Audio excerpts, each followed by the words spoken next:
कार्यक्रम पक्षप्रवेशाचा आणि माननीय देवेंद्रजी आपल्याशी संवाद करणार आहेत. आले सगळे येऊ दे.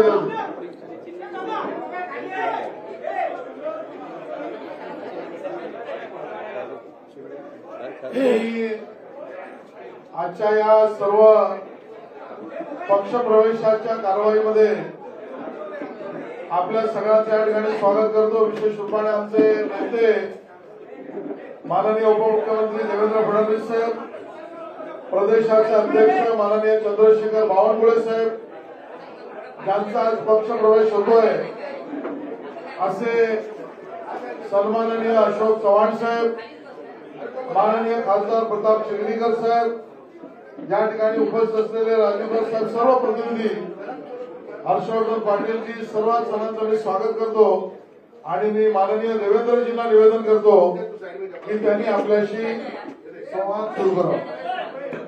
अशोक राजरोडकरांचं पण स्वागत आहे. तर बसूया.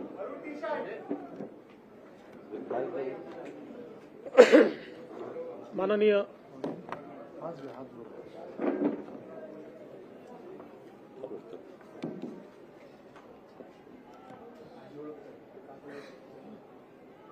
माननीय अध्यक्षजी,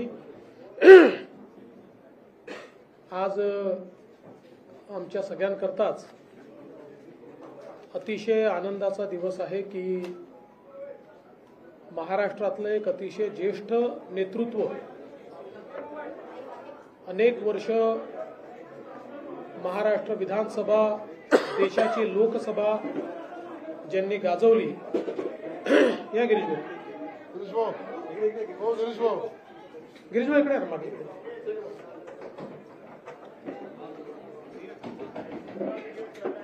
अनेक वर्ष महाराष्ट्राची विधानसभा, देशाची लोकसभा ज्यांनी गाजवली, विविध मंत्रिपद ज्यांनी भूषविली आणि 2 वेळा महाराष्ट्र राज्याचे मुख्यमंत्री म्हणून ज्यांची कारकीर्द आपल्याला पाहायला मिळाली, असे ज्येष्ठ नेते माननीय अशोकरावजी चव्हाण साहेब हे आज भारतीय जनता पक्षात प्रवेश करत आहेत. मी सर्वप्रथम भारतीय जनता पक्षाचे महाराष्ट्राचे अध्यक्ष माननीय चंद्रशेखर बावनकुळेजी यांना विनंती करेन की त्यांनी अशोकरावांचा प्राथमिक सदस्याचा जो फॉर्म आहे त्याच्यावर सही करून त्यांना पक्षात रितसर प्रवेश द्यावा.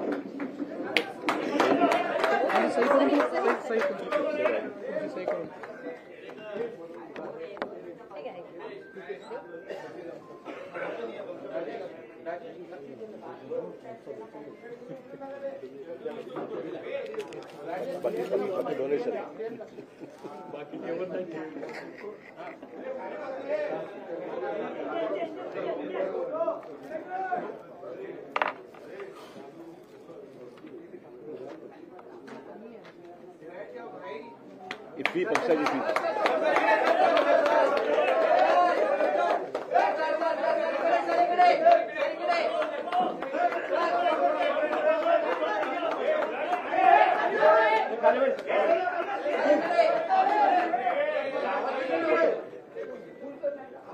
तुम्ही मध्ये आणा अशोकराव. नाही हे प्रवेश करा.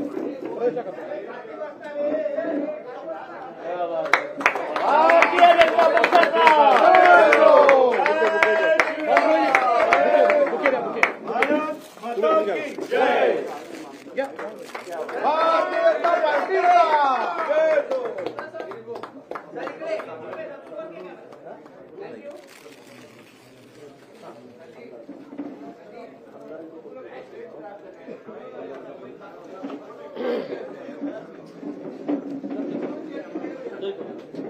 माननीय अशोकराव चव्हाण सर, अमर राजूरकर आहेत. हो, अमर राजूरकरजींचा देखील माजी आमदार या ठिकाणी प्रवेश होत आहे. अमर राजूरकरजी आपल्याला माहिती आहे नांदेडचे आहेत, माजी आमदार आहेत, विधान परिषदेचे सदस्य राहिले आहेत आणि नांदेड जिल्ह्यामध्ये एक अतिशय निष्ठावंत अशा प्रकारचे पदाधिकारी म्हणून वर्षानुवर्ष त्यांनी काम केलं आहे. त्यांचा देखील या ठिकाणी प्रवेश होतोय.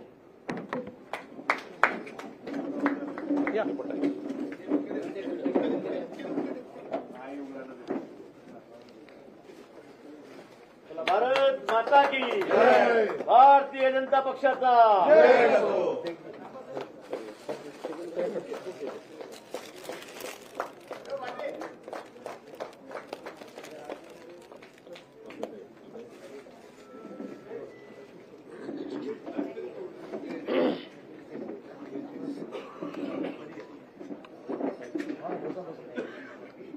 सर्वप्रथम मी भारतीय जनता पक्षामध्ये माननीय अशोकराव चव्हाण साहेब, अमर राजूरकरजी यांचं मनपूर्वक स्वागत करतो आणि निश्चितच त्यांच्यासारख्या ज्येष्ठ नेत्याच्या प्रवेशामुळे महाराष्ट्रामध्ये भारतीय जनता पक्षाची आणि महायुतीची शक्ती ही भक्कम झाली आहे, ती वाढली आहे. याबद्दल आमच्या कोणाच्याही मनात शंका नाही. आज आपण पाहतोय की देशभरामध्ये माननीय प्रधानमंत्री मोदीजी यांनी ज्या प्रकारे भारताला विकसित करण्याचं स्वप्न पूर्णत्वाकडे नेण्याचं काम सुरू केलं आणि जो बदल, जे परिवर्तन भारतामध्ये दिसायला लागलं, त्यामुळे देशभरातल्या अनेक चांगल्या नेत्यांना आपणही देशाच्या मुख्य प्रवाहामध्ये काम करावं, मोदीजींसारख्या एका मजबूत नेतृत्वासोबत काम करावं, मोदीजींचा जो देशाला पुढे नेण्याचा हा प्रयत्न आहे, या प्रयत्नामध्ये आपणही वाटा उचलावा, अशा प्रकारचा विचार अनेक नेत्यांमध्ये त्या ठिकाणी आला आणि त्यातलं एक प्रमुख नेतृत्व म्हणून माननीय अशोकराव चव्हाणांकडे आपण बघू शकतो. अशोकरावांनी भारतीय जनता पक्षामध्ये बिनशर्त प्रवेश केला. त्यांनी केवळ एवढंच सांगितलं की विकासाच्या मुख्य धारेमध्ये योगदान देण्याची संधी मला द्या, बाकी मला पदाची कुठलीही अपेक्षा नाही, लालसा नाही. आणि आम्हाला अतिशय आनंद आहे. आज खरं म्हणजे त्यांचा प्रवेश झालाय, अमर राजूरकरजींचा प्रवेश झालाय, पण लवकरच हजारो कार्यकर्ते आणि नेते यांच्या प्रवेशाचा कार्यक्रम देखील आम्ही निश्चितपणे आयोजित करू. महाराष्ट्रामध्ये येत्या लोकसभेच्या निवडणुकीमध्ये त्यांच्या प्रवेशामुळे महाराष्ट्रात आणि विशेषतः मराठवाड्यात आमच्या महायुतीला एक विशेष बळ मिळेल आणि आम्हाला निश्चित त्याचा फायदा होईल, हा मला विश्वास आहे. मी पुन्हा एकदा आमच्या सगळ्यांच्या वतीने त्यांचं मनपूर्वक स्वागत करतो आणि माननीय अशोकरावांना बोलण्याची विनंती करण्याच्या आधी समोरून इशारे येत आहेत की हिंदीत देखील बोला, आणि अशोकरावांचा प्रवेश हा राष्ट्रीय बातमी असल्यामुळे मी हिंदीत देखील बोलतो.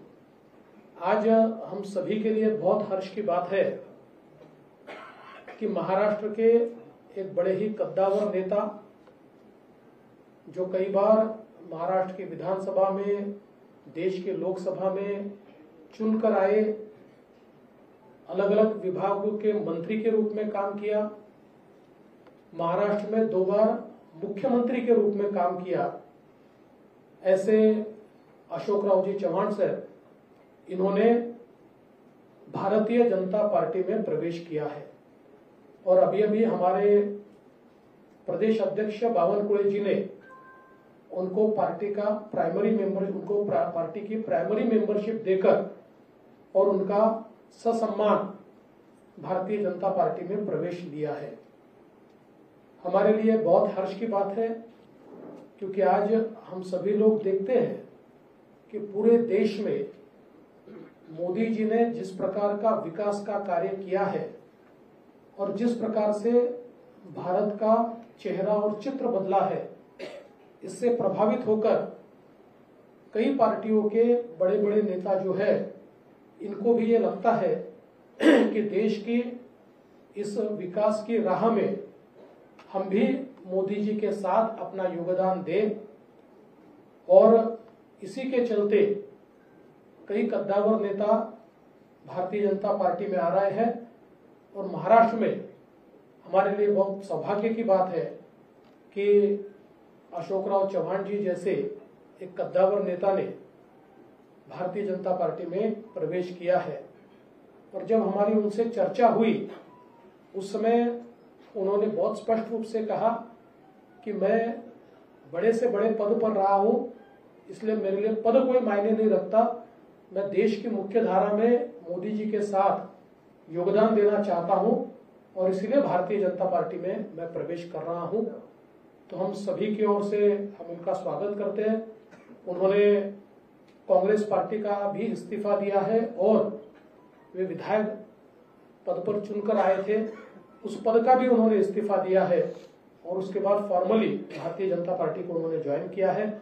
आज उनके साथ पूर्व विधायक अमर राजूरकर जी ज्वाइन हुए हैं और भविष्य में बहुत बड़े पैमाने पर उनके साथ देने वाले, उनके प्रभाव से राजनीति करने वाले ऐसे कई कद्दावर नेता और कार्यकर्ता भी भारतीय जनता पार्टी में प्रवेश करेंगे। मैं ऐसा मानता हूं कि उनके प्रवेश के कारण महाराष्ट्र में और विशेष रूप से मराठवाड़ा में भारतीय जनता पार्टी और हमारी जो महायुति है, इसको निश्चित रूप से फायदा होगा। मैं उनका फिर एक बार बहुत बहुत स्वागत करता हूं, अभिनंदन करता हूं और उनसे निवेदन करता हूं कि वे आप सभी को संबोधित करें। राज्य के उप मुख्यमंत्री सन्माननीय देवेंद्र फडणवीस जी, महाराष्ट्राच्या भाजपाचे अध्यक्ष श्रीमान बावनकुळे जी, मुंबई काँग्रेसचे अध्यक्ष मुंबई भाजपचे सवयीचा परिणाम आहे। 50 वर्षाची सवय आहे। 50 वर्षाची सवय असल्यामुळे मुंबई भाजपाचे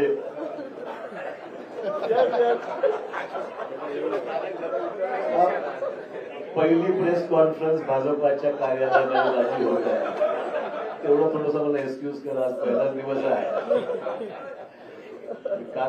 कालच राजीनामा दिल्यामुळे एकदम स्विच ओव्हर थोडासा,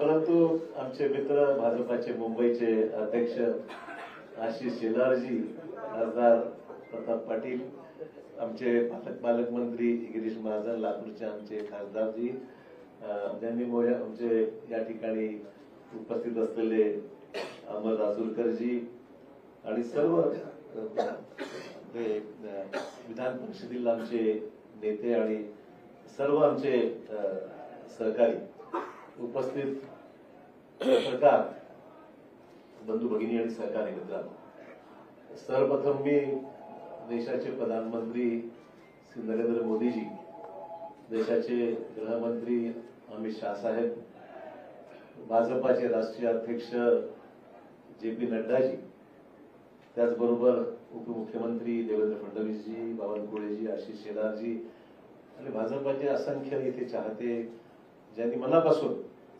आम्हाला माझ्यावर प्रेम केलं। म्हणजे आम्ही विरोधी पक्षात असताना सुद्धा आणि सत्तेमध्ये असताना सुद्धा महाराष्ट्राची एक वेगळी परंपरा राहिलेली आहे की एकमेकांविषयी असलेले आमचे संबंध राजकारणाच्या पलीकडे जाऊन सुद्धा आम्ही सर्वांनी एक दुसऱ्याला साथ दिलेली आहे। विकासात्मक कामासंदर्भामध्ये ही महाराष्ट्राची परंपरा राहिलेली आहे आणि त्यामुळे मला आज माझ्या आयुष्याची एक नवीन सुरुवात मी करत आहे असं मी निश्चित म्हणेन।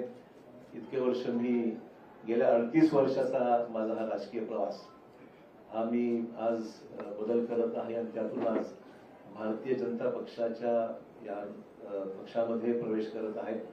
प्रधानमंत्री नरेंद्र मोदी यांच्या नेतृत्वाखाली त्यांची ती स्फूर्ती घेऊन, त्यांची प्रेरणा घेऊन या देशामध्ये राज्यामध्ये चांगलं काम करता आलं पाहिजे, सकारात्मक भूमिका घेऊन पुढील वाटचाल आपल्याला करता आली पाहिजे आणि राज्याच्या देशाच्या प्रगतीमध्ये आपला हात आपण निश्चित योगदान दिलं पाहिजे. या प्रामाणिक भूमिकेतून मी आज या ठिकाणी आज पक्षामध्ये प्रवेश करत आहे. मला निश्चित सांगितलं पाहिजे की आजवर मी राजकीय क्षेत्रामध्ये, सामाजिक क्षेत्रामध्ये काम करत असताना एक सकारात्मक दृष्टिकोन, डेव्हलपमेंटल ऍटिट्यूड घेऊनच मी नेहमी पुढे राहिलेलो आहे. देवेंद्रजी विरोधी पक्ष नेते होते, मी मुख्यमंत्री होतो, तोही कालावधी त्यांनी अनुभवलेला आहे, मी अनुभवलेला आहे. आणि डेव्हलपमेंटल कामामध्ये नेहमी पॉझिटिव्ह भूमिका घेऊन आम्ही दुसऱ्याला साथ मी दिलेली आहे. आणि मलाही सुद्धा मला सांगितलं पाहिजे की विरोधी पक्षात असल्यामुळे सुद्धा कधी असं जाणवलं नाही. ठीक आहे, काही सरकारची तक्रारी होत्या, मान्य करेल, सरसकट सर्वांनाच काही समाधानाचं म्हणणार नाही, परंतु न्याय जिल्ह्याला, मतदारसंघाला देण्यासंदर्भामध्ये देवेंद्रजींनी निश्चित आमच्यासाठी पॉझिटिव्ह भूमिका नेहमी घेतलेली आहे.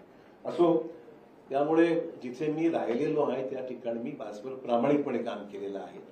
आणि मी आपल्याला ग्वाही देऊ इच्छितो की भाजपामध्ये आज प्रवेश घेत असताना तीच भूमिका घेऊन प्रामाणिकपणे भाजपामध्ये काम करेन. पक्षालाही कसं ताकद मिळेल, आगामी निवडणुकीमध्ये यश जास्तीत जास्त जागेवर महाराष्ट्रामध्ये, देशात तर मिळेलच, महाराष्ट्रामध्ये सुद्धा कशा पद्धतीने अधिकच्या जागा या भारतीय जनता पक्षाला मिळू शकतील या बाबतीमध्ये निश्चित माझ्याकडून जो माझा अनुभव आहे, जो प्रयत्न आहे, तो निश्चित माझ्याकडून होणार आहे. हे राजकारण हे एक सेवेचं माध्यम आहे आणि मला वाटतंय की मला कोणावरही व्यक्तिगत टीका टिप्पणी मी कालही स्पष्ट केलेलं आहे. मला ठीक आहे, पक्ष सोडल्यानंतर अनेक सहकारी त्याच्यामध्ये काही विरोधी बोलतात, कोणी काही टिप्पणी करते, काही लोकांनी समर्थन केलंय, विविध ज्याला आपण म्हणू की मतभिन्नता असू शकते. व्यक्तिगत स्वरूपाचे कुठले दोषारोप मी कोणावर केलेले नाही, करणार नाही. मी आजपासूनच इथे पॉझिटिव्ह कामाला लागलेलो आहे. मला बावनकुळेजींनी आताच पावती दिलेली आहे पक्ष प्रवेशाची आणि त्यांना मी पैसे देऊन सुद्धा, म्हणजे उधार ठेवलेलं नाही, जी काही फीज आहे ती त्यांना मी पक्ष प्रवेशाची त्या ठिकाणी दिलेली आहे. आपल्याला माहिती की प्रधानमंत्र्यांनी सबका साथ सबका विकास हे ब्रीदवाक्य घेऊन या देशामध्ये अनेक महत्वपूर्ण पैलू विकासाच्या संदर्भातले देशाभरात आपण पाहतोय की मोठ्या प्रमाणावर जे इम्प्रेस आम्ही झालेलो आहोत. आम्ही म्हणजे मला सांगायला हरकत नाही, आम्ही विरोधी पक्षात असताना सुद्धा कधीही व्यक्तिगत स्वरूपाचे दोषारोप एकमेकावर कधी केले, मी तरी कोणावर केले नाही. आणि जे चांगलं काम झालं, आमच्या काळात जे चांगलं काम झालं त्याची प्रशंसा देवेंद्र भाऊंनी वेळोवेळी केली. आम्ही सुद्धा त्यांच्या विद्यमान सरकारमध्ये जे चांगलं काम होत आहे त्याची प्रशंसा आम्ही सुद्धा केलेली आहे. कधी वेळेवर आमच्यावर टीका होते की तुम्ही फार माइल्ड आहात, तुम्ही काही टीका विरोधी पक्षावर करत नाही किंवा सत्ताधारी पक्षावर करत नाही. हेतू तो नाही आहे. महाराष्ट्राची जी परंपरा आहे, जी सभागृहामध्ये एकमेकाविषयी असलेली जी भूमिका असते विरोधी म्हणून, ती प्रामाणिकपणे विरोधात असतात केलेलीच आहे. परंतु सभागृहाच्या बाहेर मात्र व्यक्तिगत ते जाऊन पॉलिटिकलच्या पलीकडे जाऊन महाराष्ट्राने पाहिलेलं आहे. महाराष्ट्राच्या विधिमंडळामध्ये अनेक दिग्गज आम्ही पाहिलेले आहेत आणि त्या दिग्गजांचे संबंध सभागृहात जरी कटुता काही ठिकाणी आली असेल, पण सभागृहाच्या बाहेर मात्र एकमेकांविषयी आदर बाळगूनच जी भूमिका वटवायची असतील, पक्ष धोरणं असतील, कामासंदर्भातल्या अपेक्षा असतील, ती सर्वांनीच राबवली. मला वाटतं ती परंपरा महाराष्ट्रात कायम राहावी अशा प्रकारची निश्चित आम्हा सर्वांची मैत्री भूमिका निश्चित राहणार आहे.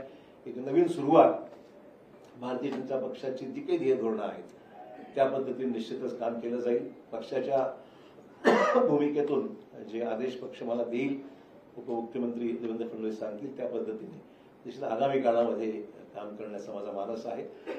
कुठलीही मागणी मी त्यांच्याकडे मी केलेली नाही. जे मला त्या ठिकाणी सांगितलं जाईल त्याप्रमाणे निश्चित मी काम करेन. माझ्या आधीच्या पक्षातील माझ्या सहकार्याचे मी आभार मानतो. या निमित्ताने इतके वर्ष आम्ही एकत्र राहिलो.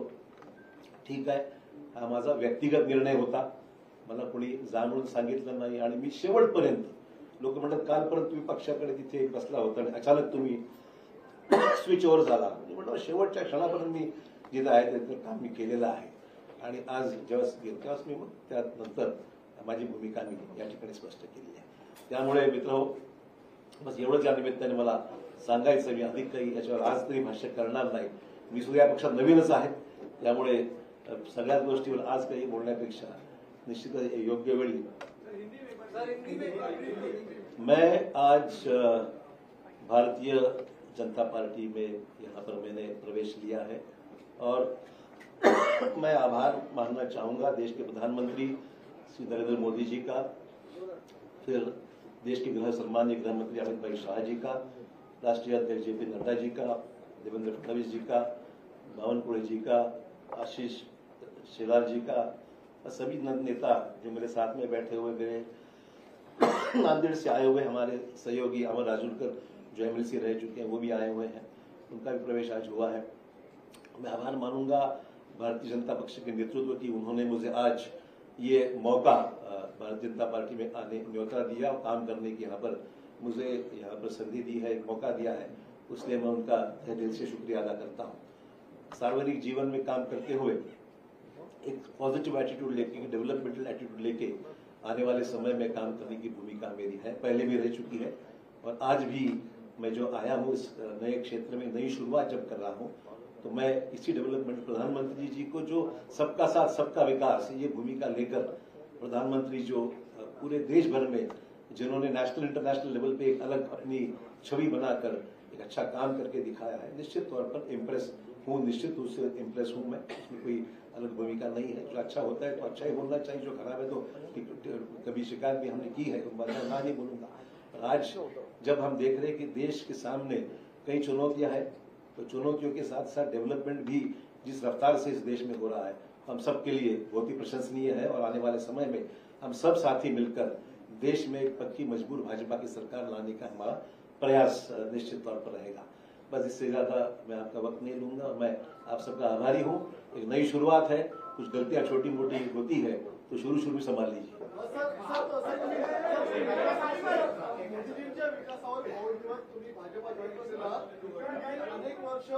अनेक वर्ष काँग्रेसमध्ये काम केलेलं आहे, अनेक आमदार ते देखील मोदींच्या विकासावर या ठिकाणी इम्प्रेस झाले असतील, तुमचे सहकारी असतील, ते सुद्धा भाजपा जॉईन करणार आहेत का? मला मुद्दाम सांगितलं पाहिजे, मी कोणालाही, हा माझा व्यक्तिगत डिसिजन होता, मी कोणालाही आमंत्रित किंवा निमंत्रित केलं नाही। बाकीचा विषय देवेंद्रजी आणि ते पाहतील काय करायचं, मी काही त्याच्यामध्ये खरं सांगतो।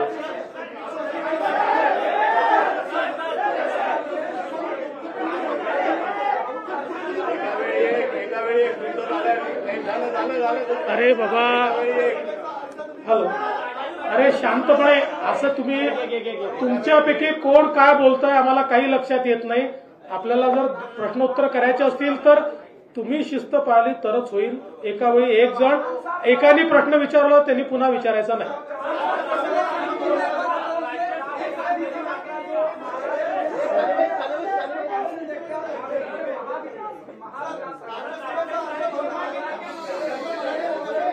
राज्यसभेचा अर्ज भरणार आहेत। असं आहे की राज्यसभेचे अर्ज कोण भरतील कोण भरणार नाही याचा निर्णय केंद्रीय भारतीय जनता पार्टी करते। केंद्रीय भारतीय जनता पार्टी राज्यसभेच्या आमच्या उमेदवारांची घोषणा करेल, ती केल्यावर तुम्हाला समजेल। आप उसको देखेंगे और खासकर महाविकास आघाड़ी लगातार कोशिश कर रही है बीजेपी को महाराष्ट्र के भीतर रोकने के लिए। जो मिशन 45 का बीजेपी ने टारगेट दिया उसको कैसे देखते हैं? देखिए, चुनाव जब करीब आता है तो स्वाभाविक है कि हम उनसे कोई कोऑपरेशन भी तो नहीं कर सकते हैं। ये राजनीतिक जंग है, जंग में उतरने के बाद सब जायज है, वो कोशिश करेंगे, हम भी कोशिश करेंगे। तो मुझे लगता नहीं इसमें कोई नई बात है करके, जंग शुरू है, हम भी लड़ेंगे, वो भी लड़ेंगे। आपने कहा कि आपका ये व्यक्तिगत निर्णय है, आपने आगे तक काम किया है। ऐसे बहुत से लोग हैं जो चाहते हैं कि विकास के राह पर आगे जाए, मोदी जी के साथ बढ़ाए, मेन स्ट्रीम में आए। क्या ऐसे लोग को आप कहना चाहेंगे कि भाई? देखिए, पहला ही दिन है, मेरे पर गूगली इतनी मत डालिए आप। मैं इतना ही कहना चाहूंगा, ये काम जो है प्रदेश अध्यक्ष जी बावनकुळे जी बहुत दिनों से कर रहे हैं और देवेंद्र जी का भी उनको साथ है। उन्होंने कभी उनको जरूरत पड़ी तो मैं उनको कुछ गाइड कर सकता हूं। मैं इसका जवाब इतना ही देता हूं कि अशोक राव की मदद कहाँ लेनी है हमको पक्का पता है। हम उचित जगह उनकी मदद लेंगे, आप चिंता मत करिए। So, will you be taking some insights from Mr. Chavan 100%।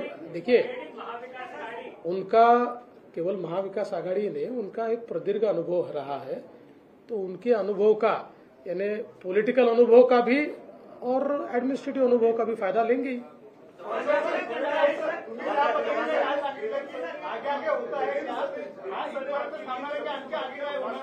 जी राष्ट्रीय स्तर के नेता एक और राष्ट्रीय घटक चल रहा है दिल्ली के बॉर्डर पे इस वक्त रिपब्लिक में किसान आंदोलन आया है, उसका आरोप ये लग रहा है कि किसानी का आरोप आपकी पूर्ववर्ती पार्टी कांग्रेस पर लग रहा है कि उन्होंने चाहा है एक बार फिर चुनाव को देखने के लिए। किस कॉन्टेक्स्ट में? देखिए, आरोप प्रत्यारोप तो राजनीति में होते रहते हैं। सवाल ये है कि किसानों की समस्या है देश में, उसको किस तरीके से हैंडल करना है। राष्ट्रीय स्तर पर प्रधानमंत्री जी सक्षम है, देश के कृषि मंत्री और अन्य मंत्रियों के साथ लेकर मैं समझता हूँ इसको हल करना चाहिए। आपको याद होगा जो किसानों के 3 कानून बना, अल्टीमेटली सरकार ने विड्रॉ किया, पब्लिक ओपिनियन जानकर उसको फैसला लिया गया।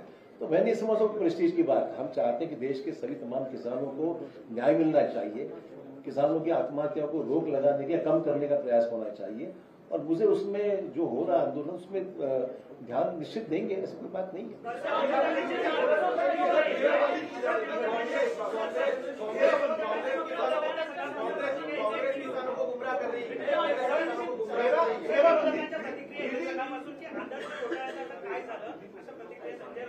हा उशीर आला प्रश्न, पहिला जे आला पाहिजे असं आहे काय?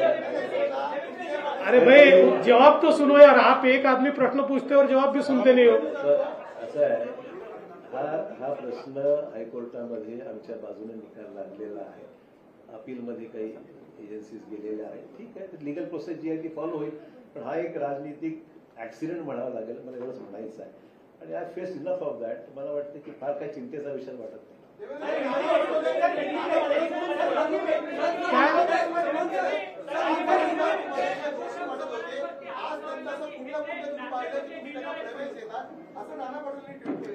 नाना पटोलेने प्रवेश दिलाच होता की नाही, आम्ही राहिलेच ना आमच्याकडे ते। आता त्यांची सवय आहे, ते एका ठिकाणी टिकूच शकत नाही, कुठल्या एका पदावर टिकू शकत नाही। आता त्यांना अध्यक्ष बनवलं होतं, ते सोडून गेले, त्यामुळे फार गांभीर्याने ते घेऊ नका, ते जे सांगतात।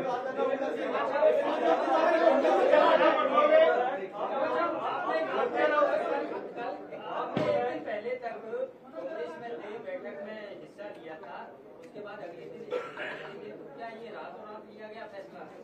नहीं, जरूरी नहीं ऐसा है कि सोच विचार तो चल ही रहा था, और मैं देख रहा था अच्छा मुहूर्त है आज का, तो निकल गया उसमें।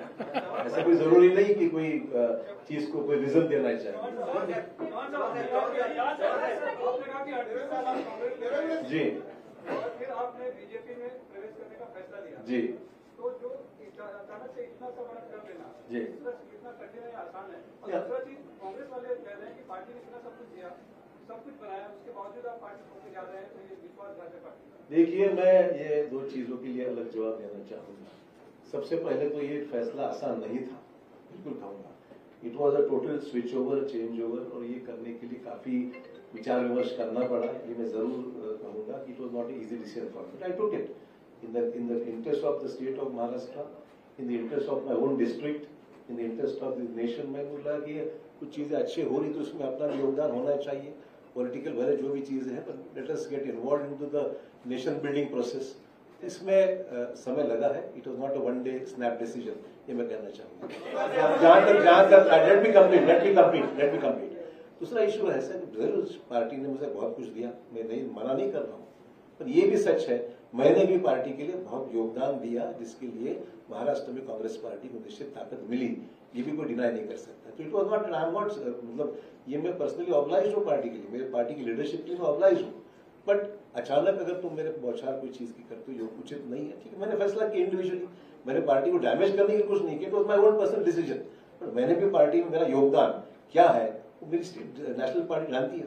You were not listened by your center leadership. That is what being said, and the state leadership. You were also unhappy with the state leadership. Let's not talk about what has happened. We are switching on to a new system now, so I think it's better we discuss the present system.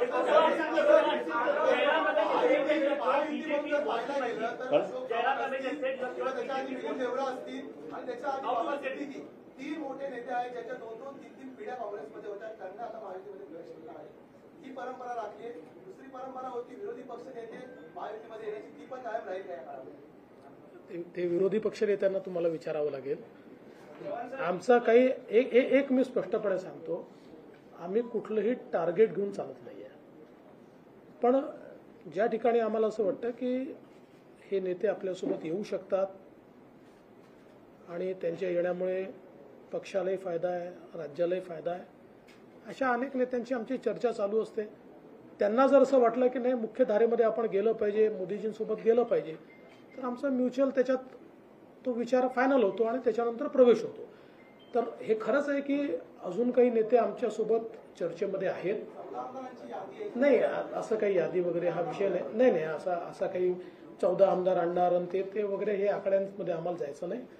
मी एवढंच सांगतो की जमिनीशी जुडलेले जे नेते आमच्यासोबत येतील त्यांचं आम्ही स्वागत करू.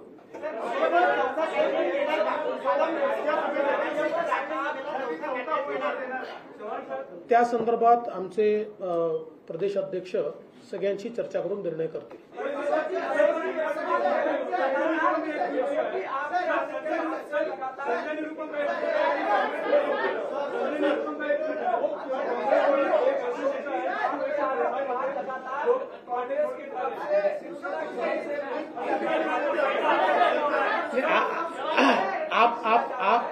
आपने जिनकी बात की मैं उनको अड़चन में नहीं लाना चाहता, पर उनका भी इंतजार है.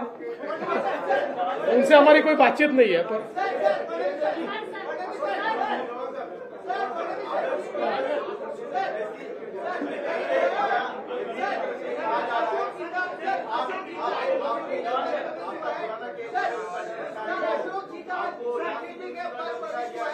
अशोक जी का क्या रोल होगा कि आपको महाराष्ट्र बीजेपी तय करेगी या केंद्र सरकार तय करेगी? क्योंकि अपने आप में बड़ा नाम आपने कहा कि बड़ा नाम. देखिए, अशोक चौहान जी 2 बार महाराष्ट्र के मुख्यमंत्री रह चुके हैं, इसलिए उनका रोल क्या होगा इस बारे में केंद्र सरकार के केंद्रीय बीजेपी के साथ चर्चा करके हम तय करेंगे. क्योंकि अशोक जी का भारतीय जनता पार्टी में आना ये राज्य के लिए तो एक बहुत मजबूती की बात है ही, पर उनका जो कद है वो एक नेशनल स्टेचर का कद है. इसलिए केंद्रीय बीजेपी से बात होकर ही इसका फैसला किया जाएगा.